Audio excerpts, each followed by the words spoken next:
Olá, queridos irmãos, sejam muito bem-vindos ao canal Pitada de Bíblia. Aqui nós estamos na nossa sala da Escola Bíblica Dominical. Desta vez, nós iremos estudar a lição de número 4, como você pode ver aí no slide, na tela. E nós iremos estudar sobre uma igreja cheia do Espírito Santo. Essa lição da Escola Bíblica Dominical vai nos apresentar as características de igreja que é cheia do Espírito Santo. Então, nós temos aqui bastante coisa a aprender. Eu peço que você tenha paciência, que você esteja com o seu coração aberto, porque o Senhor vai falar contigo nesta oportunidade através desta videoaula da lição de número 4, uma igreja cheia do Espírito Santo. Então, você vai poder baixar este slide no nosso grupo no Telegram. Não somente esse slide, mas vários materiais de apoio, livros, livretos, muitos estudos bíblicos, tudo gratuitamente no nosso grupo lá no Telegram.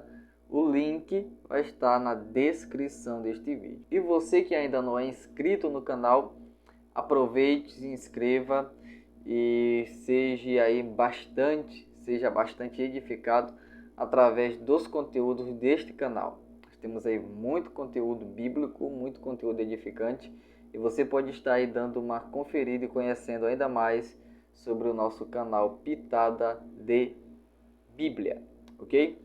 Vamos então aqui passar para os nossos slides para nós começarmos a nossa aula. Textuário.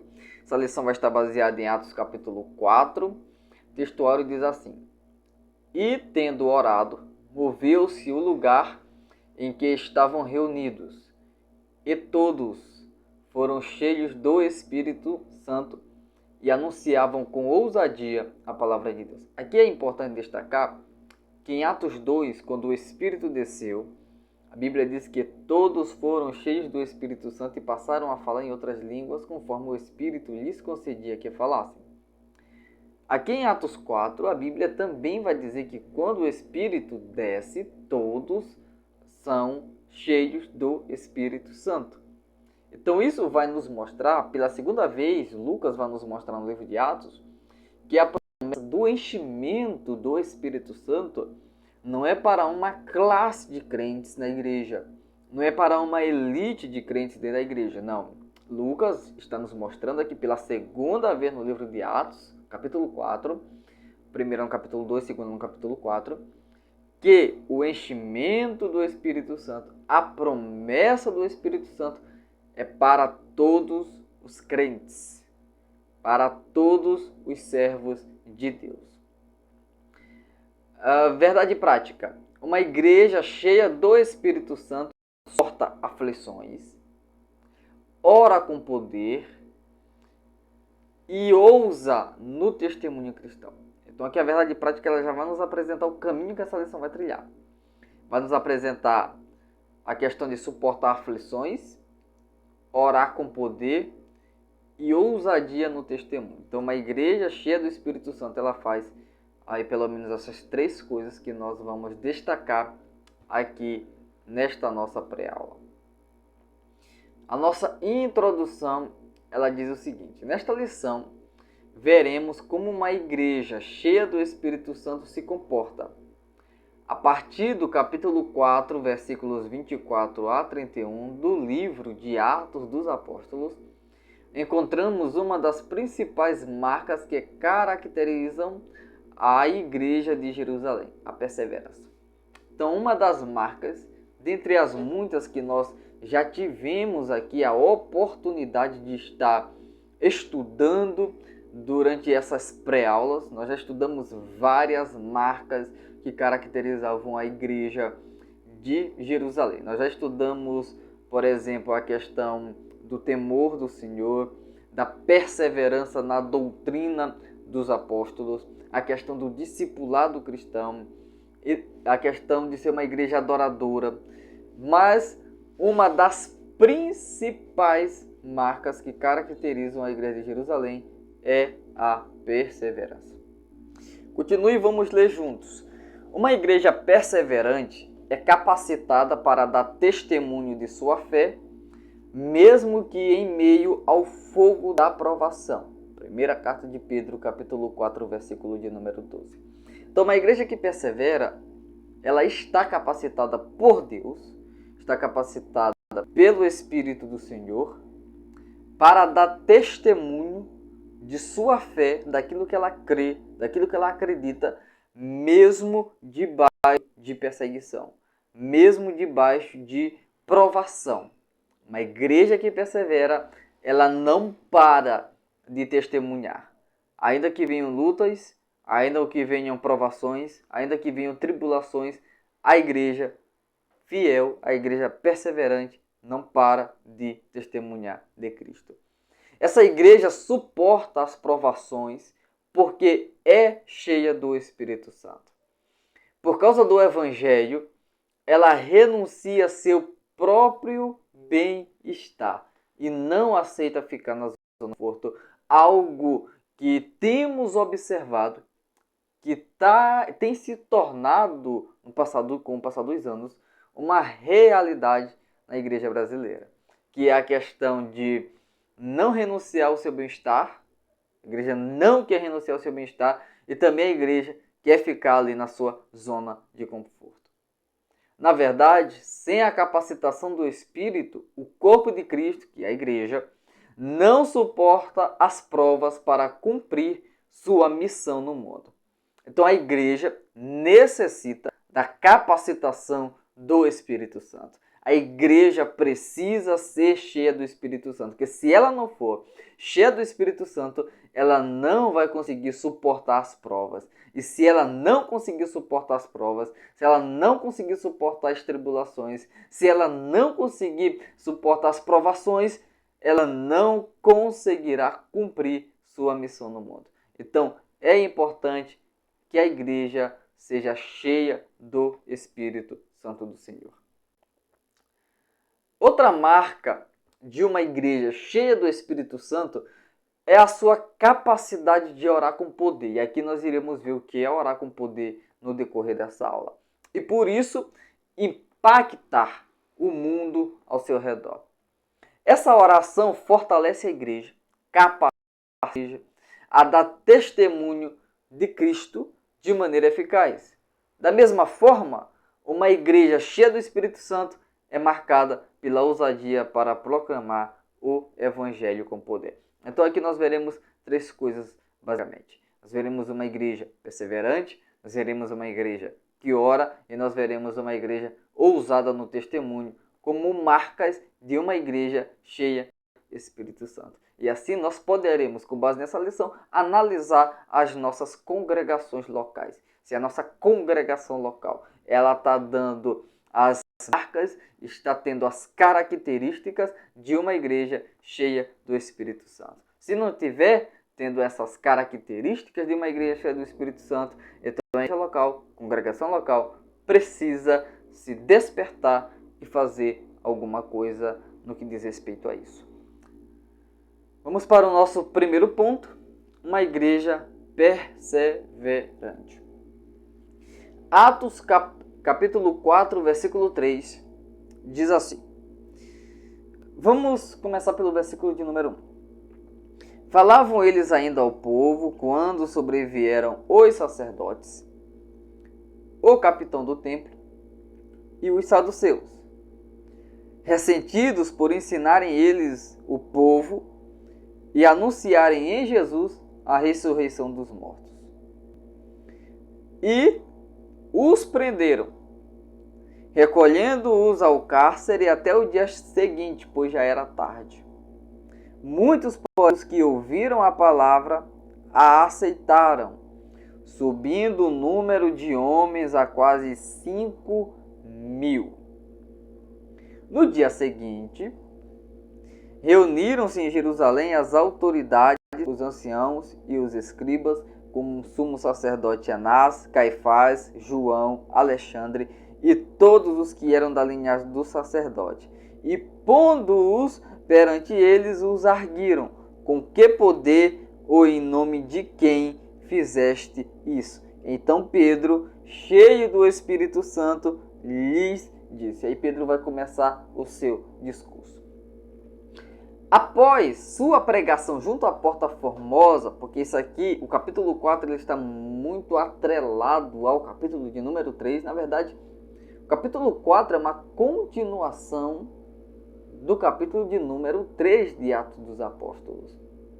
A Bíblia diz que eles ainda estavam pregando, eles ainda estavam ensinando o povo sobre as verdades fundamentais do Evangelho, quando as autoridades do sistema religioso judaico chegam ali para prender eles, porque eles já haviam antes, prendido Jesus, matado Jesus, e agora os discípulos, eles estão seguindo os passos de Cristo. Então eles estão começando a ser uma ameaça para o sistema da religião judaica que havia há pouco tempo atrás matado o Senhor Jesus. Então, após a pregação de Pedro junto à Porta Formosa, ele e João são levados presos, como nós lemos aqui em Atos dos Apóstolos capítulo 4. E posteriormente, eles são ameaçados de pregarem o nome de Jesus. Capítulo 4, versículo 17 diz assim: mas, para que não haja maior divulgação entre o povo, ameacemo-los para não mais falarem neste nome a quem quer que sejam. Então eles são presos, depois eles são soltos, e quando eles são soltos com a ameaça de que eles não poderiam mais pregar e nem ensinar o nome de Jesus. Eles não poderiam mais fazer isso. Então nós estamos vendo uma igreja que suporta o sofrimento. A ordem era clara, mas os apóstolos estavam dispostos a pagarem o preço de não segui-la. Isso só foi possível porque Pedro, que falava por si, pelos demais apóstolos, havia sido cheio do Espírito Santo, conforme nós acabamos de ler em Atos capítulo 4, versículo de número 8. O tempo verbal do grego usado no versículo 8, tendo sido cheio, demonstrava que o apóstolo, que já havia sido batizado no Espírito Santo, no Pentecostes, foi revestido novamente com o poder do Espírito do Senhor. Então a ordem era muito clara, ela muito direta. Eles não podiam pregar nem ensinar no nome de Jesus. Mas os apóstolos, eles estavam dispostos a pagar qualquer preço para não seguir essa ordem. Eles iriam continuar ensinando e pregando no nome de Jesus. Eles iam continuar fazendo isso, porque eles foram chamados, capacitados, cheios do Espírito Santo para realizar essa obra. Só que isso só foi possível, só foi possível eles ignorarem essas ordens das autoridades, que eles não deveriam mais pregar o Evangelho. Isso só foi possível eles enfrentarem isso porque estavam cheios do Espírito Santo. Se não estivermos cheios do Espírito Santo, não conseguiremos enfrentar as provações. Passando aqui para o próximo subponto, que é o subponto de número 2, não negocia seus valores. Quando a classe sacerdotal intimou os apóstolos e lhes deram ordem expressa para que eles não falassem nem ensinassem no nome de Jesus, a resposta dos apóstolos foi... Olha a resposta dos apóstolos, interessante. Julgai vós, se é justo diante de Deus, ouvir-vos antes a vós do que a Deus. Em outras palavras, os apóstolos afirmaram que não negociariam sua fé. Os apóstolos disseram: Deus nos mandou pregar o Evangelho. Nós fomos mandados, ordenados para fazer essa missão de pregar o Evangelho pelo próprio Deus. Agora vocês julgam se é digno obedecer, se é justo obedecer vocês ou obedecer a Deus. Porque Deus disse para nós pregarmos, vocês estão dizendo para nós não pregarmos. Quem que vocês acham que nós vamos obedecer? Vocês ou Deus? A resposta estava clara, que eles iriam obedecer a Deus. Então eles não negociaram os seus valores. Uma igreja cheia do Espírito Santo não negocia seus valores. Uma igreja cheia do Espírito Santo não abre mão dos seus valores, não abre mão dos princípios bíblicos, não abre mão dos princípios cristãos. Essa é uma igreja cheia do Espírito Santo.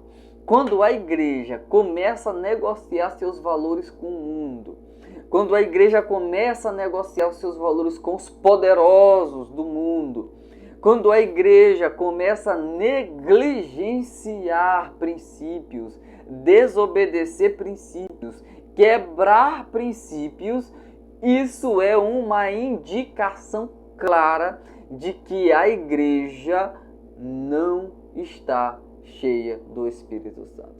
Que uma igreja cheia do Espírito Santo, mesmo debaixo de ameaça, não negocia a sua fé, não negocia seus valores, não negocia os princípios bíblicos. A igreja continua fiel, porque a igreja sabe que aquele que permanecer fiel até o fim está salvo. A igreja sabe disso. E como a igreja sabe disso, a igreja verdadeira, cheia do Espírito Santo, ela se recusa a negociar sua fé, a negociar seus valores, a negociar os seus princípios. Então a igreja não negocia com o mundo. A igreja é luz do mundo. A igreja é sal da terra. A igreja evangeliza o mundo, mas a igreja não anda de mãos dadas com o mundo. A igreja não anda de mãos dadas com o mundanismo. A igreja não tem aliança com o mundo, não tem companheirismo com o mundo. A igreja está para fazer uma missão no mundo. A missão de anunciar o Evangelho do Senhor Jesus Cristo. Uma das marcas de uma igreja que perdeu ou está perdendo o poder do Espírito é a sua aceitação de princípios e práticas que afrontam as Escrituras. E é o que nós estamos vendo aí muito no Brasil. Igrejas, denominações cristãs que estão aceitando princípios, práticas e valores que afrontam as Escrituras, que é uma afronta ao Evangelho, que é uma afronta ao próprio Deus. Mas a igreja cheia do Espírito Santo não aceita esses princípios, não aceita essas práticas, porque a igreja é fiel às Escrituras Sagradas. Aqui no nosso terceiro subponto, está convicta de sua fé. Uma igreja cheia do Espírito Santo está convicta de sua fé. Não se apoia em suposições, mas em fatos. Atos capítulo 4, versículo de número 20, diz assim: pois nós não podemos deixar de falar das coisas que temos visto e ouvido. Então, essa igreja perseverante, essa igreja cheia do Espírito Santo, não, a sua fé, a sua confiança, sua esperança não está baseado em livros de carochinha, em histórias de carochinha, não está baseado em obras de ficção científica. Sua fé está baseada em fatos. Os apóstolos disseram: nós não podemos deixar de falar das coisas que nós temos ouvido e visto. Ou seja, nós somos testemunhas e nós não podemos nos calar diante de tais fatos. Leia comigo aqui o nosso segundo parágrafo. Os primeiros cristãos não apenas ouviram sobre Deus, eles não apenas ouviram falar de Deus, eles testemunharam suas obras. Ou seja, eles viram milagres, eles viram curas, eles viram manifestação do poder de Deus. ou manifestações do poder de Deus. Eles viram isso durante todo o ministério de Cristo Jesus, porque Jesus é Deus. Então eles viram Jesus realizar milagres, viram Jesus realizar curas, viram manifestações do poder de Deus no ministério de Jesus. Aí eles disseram: nós não podemos deixar de falar das coisas que nós temos visto e ouvido. E essas coisas, esses milagres, essas manifestações sobrenaturais, isso tornou a fé deles viva e real, porque eles tinham experiência. Isso aqui é interessante. Eles tinham experiências concretas com Deus. Eles tinham experiências concretas com Deus. E nós temos tido experiências concretas com Deus. Nós temos testemunhado dos grandes feitos que o Senhor tem realizado em nossos dias. Ou nós somos cristãos que somente ouvimos falar de Deus, mas nós não experimentamos um relacionamento íntimo com o Senhor. Nós devemos ter experiências com Deus. Ok? Quando Filipe foi para Samaria, os samaritanos se convenceram, porque ouviam e viam os sinais que Filipe realizava, que Filipe fazia. Não Filipe, mas o Espírito por intermédio de Filipe. Vamos lá. A igreja cheia do Espírito não apenas proclama a palavra, mas também manifesta a obra de Deus. Jesus foi poderoso tanto em palavras quanto em obras. Ou seja, uma igreja cheia do Espírito Santo vive uma fé ativa. Ela prega a palavra e também manifesta o poder de Deus em milagres, sinais e transformações, entre outros. Ok? Então uma igreja que é cheia do Espírito Santo, ela vai pregar, ela vai anunciar a palavra, mas não somente isso. Ela vai ser um instrumento de Deus para que Deus, através dessa igreja, Ele manifeste o seu poder através de milagres, através de através de sinais, através de transformação de vidas, através de libertação, através dos dons espirituais, através dos dons de serviço, através dos dons ministeriais e várias outras formas como Deus manifesta o seu poder. Então nós necessitamos ser uma igreja cheia do Espírito Santo para que nós sejamos instrumentos de Deus na terra, instrumentos de Deus na sua obra. Aqui nós temos um pequeno resumo do que foi esse nosso primeiro ponto. Uma igreja cheia do Espírito Santo é perseverante. E isso significa que ela suporta o sofrimento por causa de Cristo. Segundo, ela não negocia seus valores mesmo debaixo de perseguição. Terceiro, ela está convicta de sua fé. Quarto, ela testemunha as obras de Deus. Quinto, ela vive de experiências reais com Deus. Sexto, prega com ousadia. E em sétimo lugar, ela segue o exemplo de Jesus. Então uma igreja perseverante, ela vai ter pelo menos essas 7 características. E quando uma igreja ela vai apresentar essas características, isso vai evidenciar que ela é cheia do Espírito Santo do Senhor.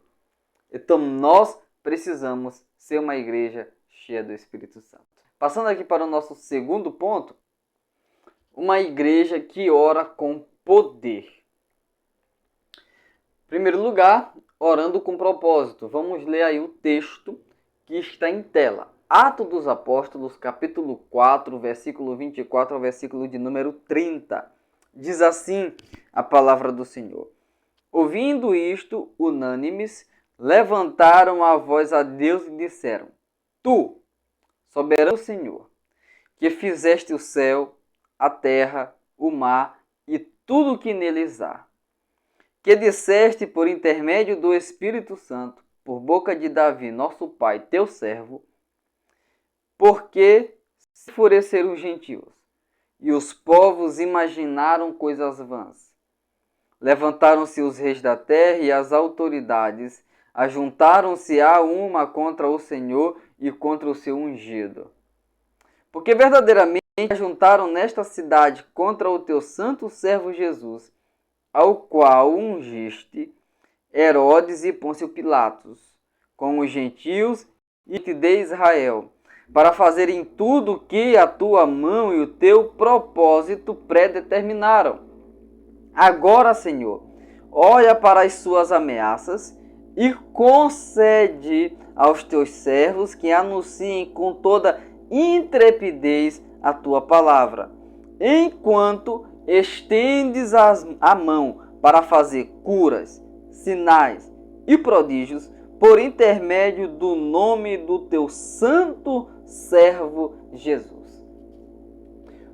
Observamos nessa oração de Atos dos Apóstolos que os crentes eles oram para que Deus seja glorificado por intermédio de um evangelismo de poder. Então eles oram, eles querem continuar pregando, eles querem continuar anunciando a obra de Cristo, o Evangelho, e eles oram dizendo assim: agora, Senhor, concede aos teus servos que anunciem com toda intrepidez a tua palavra. O que é isso? Pregar. Eles querem pregar, estão dizendo: Senhor, nos permita pregar. Nos concede que a gente pregue com toda intrepidez a tua palavra.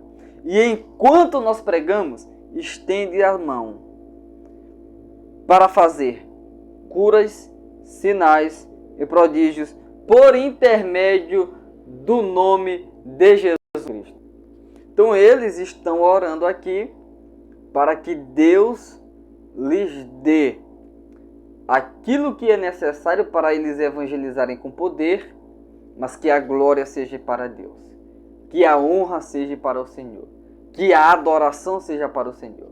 Eles não querem ser glorificados, eles querem ser instrumentos para que Deus seja glorificado, para que Deus venha a ser adorado. Isso aqui é extraordinário. Eles estão orando com propósito. Eles têm um propósito claro na oração deles. Eles estão orando com propósito. Uma igreja cheia do Espírito Santo ora com propósito. Ela não ora por orar. Ela não faz reunião de oração por fazer reunião de oração. Eles não oram somente para cumprir a agenda da congregação local. Hoje eu vou para a oração porque está na agenda da igreja local. Não, eles oram com propósito. Eles oram porque eles têm um propósito. Eles oram porque eles têm uma missão a realizar. E eles precisam de Deus para realizar essa missão. E essa missão que eles vão fazer vai glorificar Deus. Então eles vão clamar ao Senhor. Vão pedir a ajuda de Deus. Vão pedir auxílio divino para que o Senhor os ajude a eles fazerem essa missão. Eles oraram para que Deus exercesse a sua soberania e agisse por meio deles, dando-lhes poder para testemunhar do Senhor Jesus Cristo. Nesse sentido, a oração deles, o propósito da oração deles, foi para que Deus fosse glorificado na resposta. Isso aqui é um dos segredos para que a nossa oração seja ouvida. Você quer que a sua oração seja ouvida? Então, quando você for orar, pedindo alguma coisa, você deve pensar e dizer em que Deus vai ser glorificado nisso. Isso que eu estou pedindo, isso aqui que eu estou pedindo ao Senhor, clamando ao Senhor, Deus vai ser glorificado nisso? Então reflita nisso. Deus vai ser glorificado nesse seu pedido. Se Deus for glorificado nesse seu pedido, então é provável, há uma chance muito grande de você obter uma resposta positiva, um sim de Deus. Se Deus não for glorificado, há uma chance gigantesca de você receber um não de Deus. Tá? Então, isso aqui que sirva de aprendizado para nós, que nós devemos em nossas orações apresentar as nossas petições a Deus, tendo em mente em que Deus vai ser glorificado nisso. Quando a resposta vier, Deus vai ser glorificado. Quando a resposta vier, Deus será louvado, Deus será engrandecido, eu darei ação de graça ao Senhor. E nós devemos refletir sobre isso. quando o assunto é oração. Segundo lugar, orando em unidade. Aqui está o texto, capítulo 4 de Atos, versículo 24. E ouvindo eles isto, unânimes, levantaram a voz a Deus. A concordância de Strong explica que a palavra unânimes vem do termo grego homotimadon, que significa um grupo de pessoas agindo com o mesmo propósito e em total harmonia. Então, quando Lucas, que escreveu o Atos dos Apóstolos, registra que eles estavam unânimes orando, Lucas está dizendo que ali havia um grupo de pessoas que estava agindo, orando, em total harmonia e com o mesmo propósito. Isso mostra que havia uma unidade na igreja. Isso mostra que havia uma concordância na oração. Uma igreja cheia do Espírito Santo é uma igreja unida. Uma igreja cheia do Espírito Santo é uma igreja que respeita as diferenças e entende que unidade não significa que são todos iguais. Como assim, André? Não são todos iguais e tudo mais? Pensam diferente, têm ideias diferentes, às vezes até ponto de vista diferente. Mas isso não impede de a igreja ser unida. Porque quem direciona a igreja, quem guia a igreja, é o Espírito, por meio da palavra. É Cristo, por meio da palavra. É Deus, por meio da palavra. Então, por mais que a gente desenvolva estratégias diferentes, pensamento diferente, uma cultura eclesiástica diferente, isso não pode impedir a igreja de ser unida. Porque o motor central da unidade da igreja é o Espírito Santo. É o Espírito Santo que nos une, mesmo nós com as nossas diferenças. O Espírito nos une. Lembra do que Paulo falou sobre o corpo?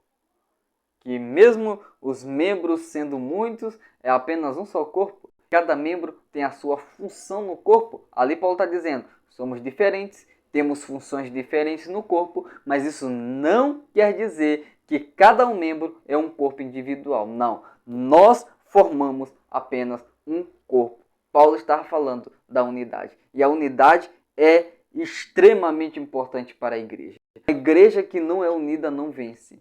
Uma igreja que não é unida não cresce da forma como deveria crescer. Uma igreja que não é unida não consegue testemunhar de Cristo com poder. Uma igreja que não é unida, ela falha na sua missão de ser. Ela falha na sua missão de representar o reino de Deus. Porque o reino de Deus não é um reino dividido. E se a igreja está ali, estabelecida em um local para representar o reino de Deus, ela não pode ser desunida. A igreja ser unida. E unida em todos os quesitos, inclusive na oração. A igreja precisa orar em unidade. Vamos lá para o nosso próximo slide. Orando fundamentada na palavra. Não basta orar. É preciso orar tomando por base a palavra de Deus. Orar fundamentado na palavra é orar crendo e afirmando as verdades que estão estabelecidas na palavra de Deus. Você veja aqui, por exemplo, que eles citam Davi. Eles citam ali o Salmo de número 2, Salmo 2, versos 1 e 2. E também eles fazem aqui uma referência à profecia sobre o servo sofredor. Eles chamam Jesus aqui de o teu servo. O teu servo. Falando lá do servo sofredor das profecias bíblicas. Então, eles estão orando baseado na palavra de Deus. Estão orando fundamentado na palavra de Deus. Uma oração feita fora da palavra de Deus não terá nenhuma garantia de ser respondida, porque Deus vela para cumprir a sua palavra. Então, se você quer que a sua oração seja ouvida, ore fundamentado na palavra de Deus. Você quer que sua oração seja respondida? Ore fundamentado na palavra de Deus. Você quer que Deus atenda aos seus clamores? Ore fundamentado na palavra de Deus. Agora, como nós vamos orar fundamentados na palavra de Deus se nós não conhecemos a palavra de Deus, não é? Então nós precisamos conhecer a palavra de Deus. Precisamos ler a palavra de Deus. E aqui eu incentivo você, ler a Bíblia. Você tem condições de comprar um livro para você ler? Compre um livro para você ler. Entre aqui na nossa biblioteca que nós temos vários materiais que vão te ajudar no seu entendimento bíblico. Faça cursos teológicos. Tudo isso para você conhecer mais a palavra de Deus. Conhecer melhor as Escrituras. Que quanto mais você conhece as Escrituras, mais alinhado você vai estar com a vontade de Deus. Então participe dos cultos de ensino da sua igreja, das escolas bíblicas dominicais da sua igreja. Participe dos cultos de doutrina da sua igreja.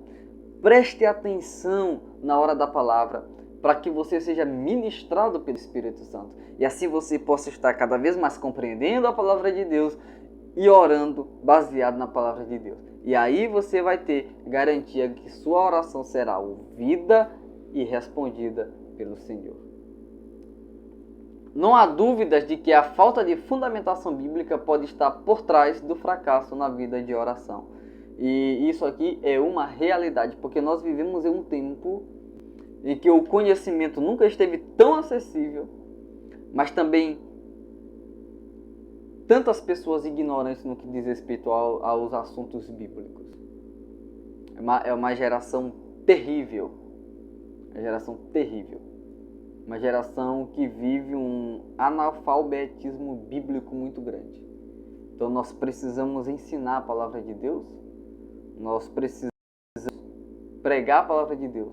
Cantar a palavra de Deus. Orar a palavra de Deus. Quando nós não oramos fundamentados na palavra de Deus, não flui. Não teremos resposta. E isso vai gerar exatamente o que o pastor José Gonçalves levanta nessa lição. Um fracasso na vida de oração de muitas igrejas. Resumo desse nosso segundo ponto. Uma igreja cheia do Espírito Santo ora com poder. E o que é isso? É orar com propósito. É orar visando a glória de Deus. É orar para ser instrumento de Deus. É orar em unidade e harmonia. É uma igreja unida. É uma igreja que ora para na palavra de Deus.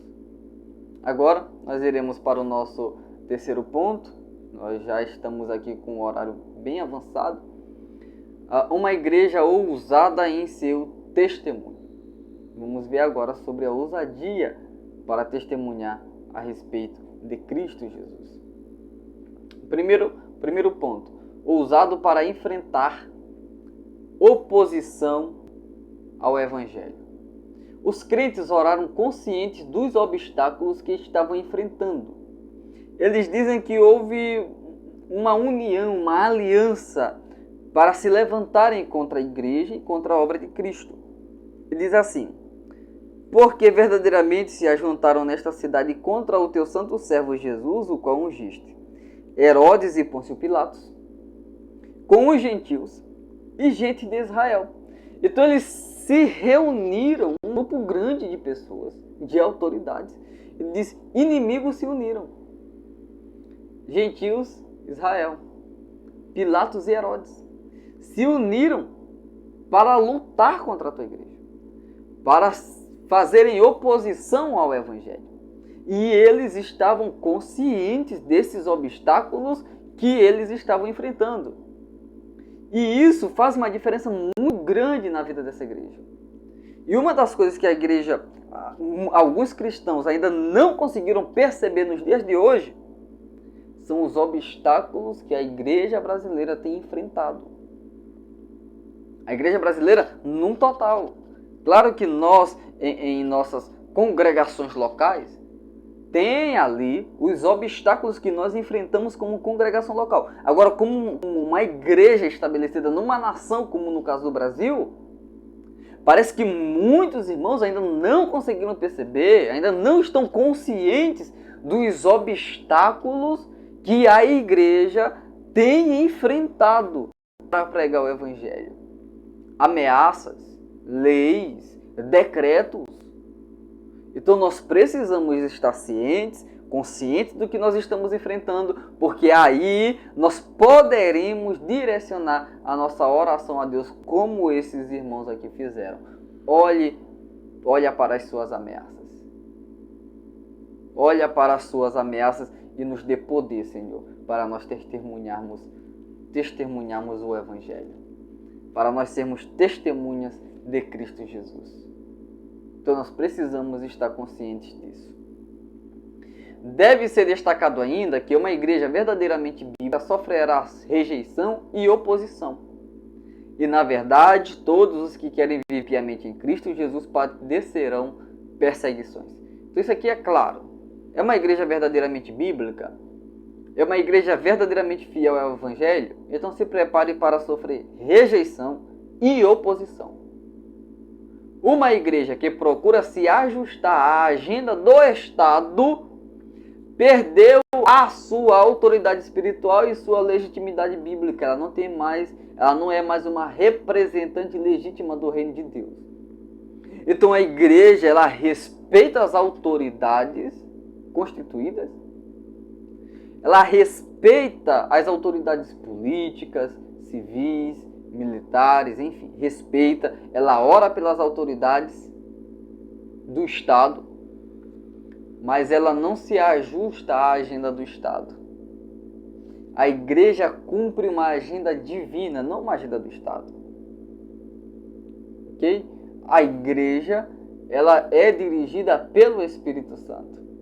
A igreja vive no poder do Espírito Santo. A igreja vive baseada na direção do Espírito Santo, nas Escrituras Sagradas, na inspiração bíblica, na Santa Escritura Sagrada. Então a igreja, ela não se ajusta à agenda do Estado.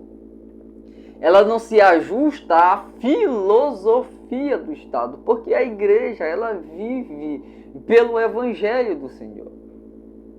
Então uma igreja que procura estar se ajustando a essa agenda do Estado, ela já perdeu a sua autoridade espiritual. Já perdeu a sua legitimidade bíblica. E é uma tristeza que isso tenha acontecido em alguns lugares por aí, Brasil afora. Segundo subponto do terceiro ponto, ousada no exercício dos dons espirituais. O evangelista nos informa que, tendo eles orado, todos foram cheios do Espírito Santo. No ensino de Lucas, como é que foi Lucas que escreveu Atos dos Apóstolos? Isso aí é que tem já se tornado opinião majoritária. Né? Muitas pessoas já atribuem assim, normalmente o livro de Atos dos Apóstolos a Lucas, pelas provas internas do livro, inclusive. No ensino de Lucas, como de Paulo, aí está os textos para você conferir, o enchimento do Espírito está relacionado, melhor dizendo, à prática dos dons espirituais na igreja. Os dons não cessaram, porque a igreja não parou de ser cheia do Espírito Santo. Então ele diz que o enchimento do Espírito Santo, a igreja ser cheia do Espírito Santo, isso está relacionado à prática dos dons espirituais na igreja. Uma igreja cheia do Espírito Santo vai manifestar dons espirituais. Uma igreja que é cheia do Espírito Santo vai ter manifestação dos dons espirituais. É isso que nós vemos. Lembra de Atos 2? Atos capítulo 2. Teve manifestação de dons espirituais lá. Atos capítulo 4 diz que todos foram cheios do Espírito Santo e, com intrepidez ou ousadia, anunciavam a palavra. Da multidão dos que creram, era o coração da alma. Ninguém considerava exclusivamente sua nenhuma das coisas que possuía. Tudo, porém, era comum. Com grande poder, os apóstolos davam testemunho do Senhor Jesus, e em todos havia abundante graça. E o que Lucas vai dizer? Com poder eles davam testemunho das obras de Jesus. Então, a igreja, ela é ousada no exercício dos dons espirituais. Se Deus está, por graça, distribuindo os dons espirituais no meio da igreja, então a igreja deve exercer esses dons espirituais, deve exercitar esses dons espirituais.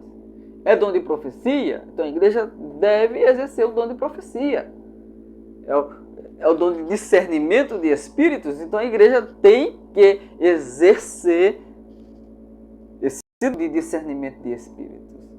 Claro que a igreja não tem autoridade sobre o dom. A autoridade sobre o dom é do Espírito. Ou seja, a igreja não vai usar o dom quando ela bem quiser. Aí eu tenho o dom de cura, eu vou curar quem eu quiser na hora. Não, não é bem assim não. É direcionado pelo Espírito Santo. Porque se não for direcionado pelo Espírito Santo, não flui, não acontece nada. Mas quando estamos direcionados pelo Espírito Santo, aí o nome do Senhor, ele é glorificado. Devemos, portanto, nos encher do Espírito Santo para que seus dons tragam edificação à igreja. Você quer que os dons fluam na igreja? A gente quer que os dons apareçam na igreja, se manifestem na igreja. Então nós precisamos de uma igreja do Espírito Santo. Ousadia na exposição. As Escrituras dizem que após a oração da igreja, todos foram cheios do Espírito Santo e anunciavam com ousadia a palavra de Deus. É interessante observarmos o uso da palavra ousadia nesse texto, que é aqui que eu estou lendo na versão Almeida, Revista e Atualizada. E vocês sabem que o texto base da nossa lição é a Almeida Revista e Corrigida. Então, por isso que na Almeida Revista e Corrigida aparece ousadia e na Almeida Revista Atualizada aparece intrepidez. Ok?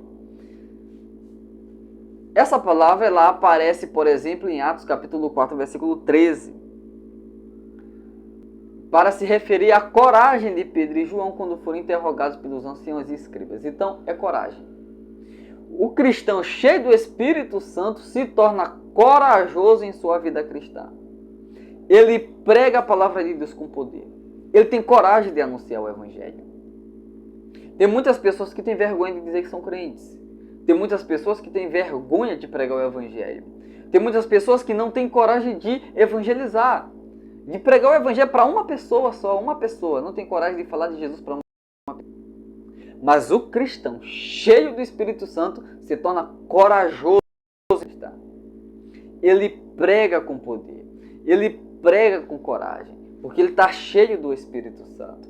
Por isso, precisamos de uma igreja cheia do Espírito Santo. Resumo desse nosso terceiro ponto. Uma igreja cheia do Espírito Santo é ousada. Ousada para enfrentar a oposição ao Evangelho. Ela sofre rejeição. Ela não se ajusta à agenda do Estado. É ousada no exercício dos dons espirituais. É ousada na exposição da palavra de Deus. É uma igreja cheia do Espírito Santo. Conclusão da nossa aula. Nesta lição vimos o que caracteriza de fato uma igreja pentecostal. Suas características se tornam visíveis e estão diretamente associadas à plenitude do Espírito Santo. A primeira igreja não foi perfeita, como o livro de Atos deixa isso bem claro. Contudo, as limitações eram superadas por um viver diário sob a capacitação do Espírito Santo. Se queremos de fato ser uma igreja relevante, devemos nos deixar encher do Espírito Santo. Então, se nós quisermos ser uma igreja relevante, nós devemos ser cheios do Espírito Santo. Antes de nós encerrarmos assim por completo essa aula, queria dizer que nós estamos aí lançando em breve, para a glória de Deus, nosso livro, nosso primeiro livro, Salvação, o presente de Deus para a humanidade. Aqui é um livro que vai ter aí 160 páginas, tá? Vai ser dividido aí em 7 capítulos. E nós vamos apresentar a salvação de maneira bem didática, bem direta, bem bíblica. Nós vamos, por exemplo, dizer por que a pessoa precisa de salvação. Nós vamos responder também nesse livro alguns questionamentos. Nós vamos apresentar a salvação no sentido objetivo. Nós vamos, por exemplo, mostrar como receber a salvação. Nós vamos também aqui conversar se é ou não possível ter certeza da salvação. Quais são as dádivas da salvação? Quando nós somos salvos, o que nós recebemos com isso?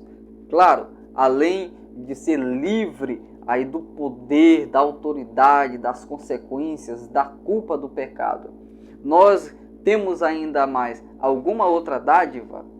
Aí aqui nós respondemos essas e outras questões interessantes sobre a doutrina da salvação. Então, nós estamos lançando esse livro e você pode nos ajudar nisso contribuindo. Você pode adquirir um dos nossos trabalhos, nossos livretos que estão por aí, e-book, né? Nós temos esse aqui, eu tenho aqui dois exemplares. Como buscar o batismo no Espírito Santo. Esse aqui é bem prático.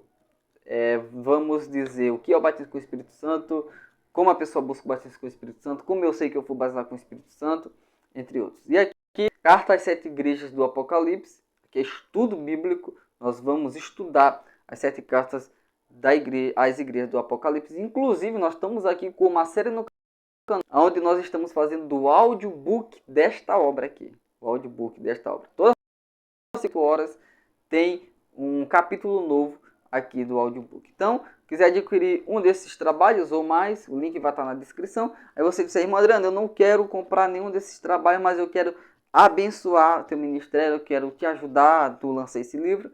Nós vamos deixar também aqui a nossa chave Pix, tá bom? Que Deus abençoe você. Peço que você continue aqui no canal Pitada Teologia, Pitada de Bíblia, Pitada Teologia é o outro canal. E que você continue sendo edificado para a glória de Deus através desse canal.